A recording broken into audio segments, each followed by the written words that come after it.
ఎట్లున్నారు? మంచిగా ఉన్నారా? నేను మా అమ్మ వాళ్ళ ఊర్లో ఉన్నాను చెప్పినా కదా. మా అమ్మ వాళ్ళ ఊరు పేరు నల్లవల్లి. ఇప్పుడు ఏం చెప్దాం అనుకుంటున్న వీడియో ఏంటంటే, నా వెనకాల కనిపిస్తుంది కదా, ఏంటంటే అది బురుజు అనమాట. ఆ బురుజులు మా ఊర్లో ఉన్నాయి. ఆ బురుజులు ఏంటి, ఆ స్టోరీ ఏంటి, ఆ కథ ఏంటి మీకు ఈరోజు ఎక్స్ప్లెయిన్ చేస్తాను. Okay, start. అసలు ఈ బుర్జుల స్టోరీ ఏంటంటే, ఈ బుర్జులు ఉన్నాయి కదా, ఈ బుర్జులు 6 బుర్జులు ఉంటాయి. ఒకటేమో 1, 2, 3, ఆ మధ్యలో ఒకటి ఉంది, 2, 3. ఇక్కడ 1, 2, 3, 6 బుర్జులు ఉంటాయి మొత్తము. ఈ 6 బుర్జుల మధ్యలో దొర వాళ్ళ ఇల్లు ఉంటుంది అనమాట. ఆ ఇల్లును గడి అంటారు. వాళ్ళు ఉండే ఇల్లును గడి అంటారు. ఆ చుట్టూ ఉండే కంపౌండ్ వాల్ ఉంటుంది, ఆ కంపౌండ్ వాల్ని గడి గోడ అంటారు. ఈ బుర్జులు ఏంటంటే 6 బుర్జులు ఉన్నాయి కదా, 6 బుర్జులు ఒక్కొక్క బుర్జు ఒక్కొక్క షేప్లో ఉంది.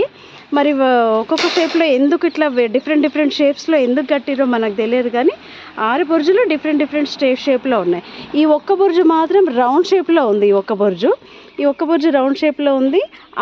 ఈ చివరున్న బుర్జు మాత్రం స్క్వేర్ షేప్లో ఉంది. ఇది స్క్వేర్ షేప్లో ఉంది. మిగతా 3 వైపులో ఉన్నవన్నీ స్క్వేర్ షేప్లో ఉన్నాయి. ఆ మధ్యలో ఉండే బుర్జు ఉంది కదా, అది మాత్రము హౌస్ లాగా ఉందన్నమాట. అంటే ఇంటి పైకప్పు ఉందన్నమాట. వాటికి మన ఇంటికి పైకప్పు ఎట్లా కప్పుకుంటాం పెంకులతో, అట్లా పైకప్పుతో ఉన్నాయన్నమాట. ఈ మధ్యలో 2 బుర్జులు మాత్రం పైకప్పుతో ఉన్నాయి. అప్పుడే ఈ బుర్జులు ఎంత టెక్నాలజీ అంటే, డూప్లెక్స్ బిల్డింగ్కి లోపల నుంచి మెట్లు ఉంటాయి కదా, అట్లా ఈ బుర్జులకు కూడా డూప్లెక్స్ బిల్డింగ్ లాగా లోపల నుంచి మెట్లు ఉన్నాయి అన్నమాట. అసలు ఈ బుర్జు అంటే ఇది ఉర్దూ పదము. ఇది ఉర్దూలో బుర్జు అంటారు వీటిని, కానీ తెలుగులో ఏమంటారో నాకు తెలియదు. మీకు తెలిసే కామెంట్ పెట్టండి. ఈ బుర్జులు ఎందుకు ఉపయోగించుకునే వాళ్ళు అంటే, 2 రకాలుగా ఉపయోగించుకునేవాళ్ళు. ఒకటేంటంటే ధాన్యాగారంగా ఉపయోగించుకునేవాళ్ళు వాళ్ళ దొరలు. వీటిలో ధాన్యాలు పోసి పెట్టుకునేవాళ్ళు అనమాట.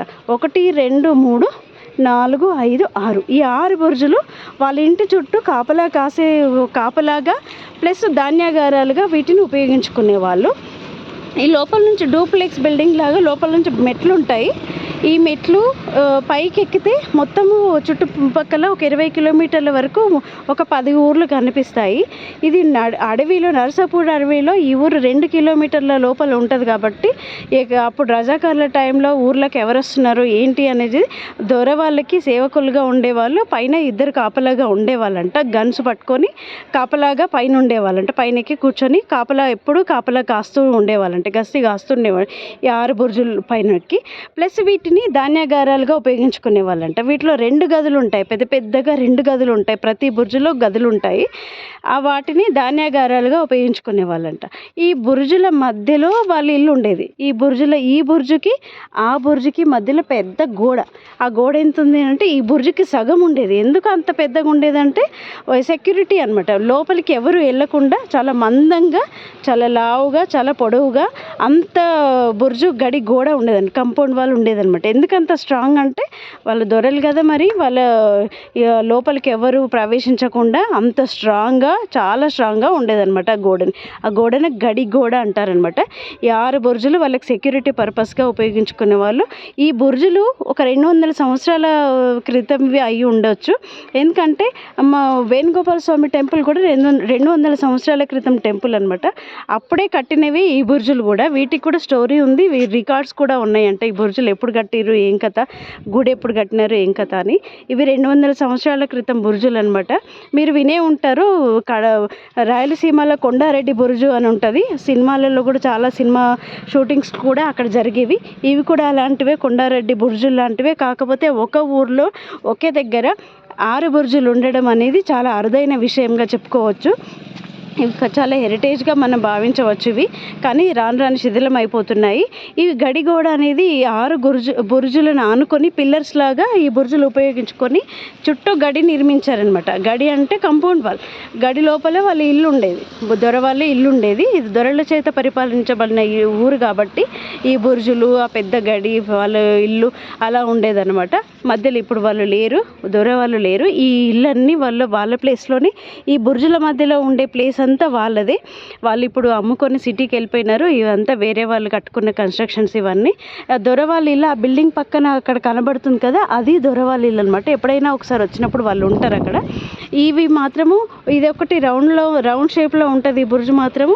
అవన్నీ స్క్వేర్ షేప్లో ఉంటాయి. దానికి పెంకులు ఉంటాయి, మధ్యలో ఉండే వాటికి పెంకులు ఉంటాయి, మధ్యలో నుంచి ద్వారాలు కూడా ఉంటాయి. అప్పుడే చాలా టెక్నాలజీతో డూప్లెక్స్ బిల్డింగ్ లాగా వీటిని కట్టడం జరిగింది. ఈ బుర్జులు మాత్రం చాలా అరుదుగా, చాలా తక్కువ పల్లెటూర్లలో, దొరల చేత పరిపాలించబడిన పల్లెటూర్లలో మాత్రమే, ఊర్లలో మాత్రమే ఈ బుర్జులు కనిపిస్తాయి. కానీ మా ఊర్లో ఒకే దగ్గర 6 బుర్జులు ఉన్నాయి. ఇది ఇప్పుడు దొరవాళ్ళు లేరు వాళ్ళు.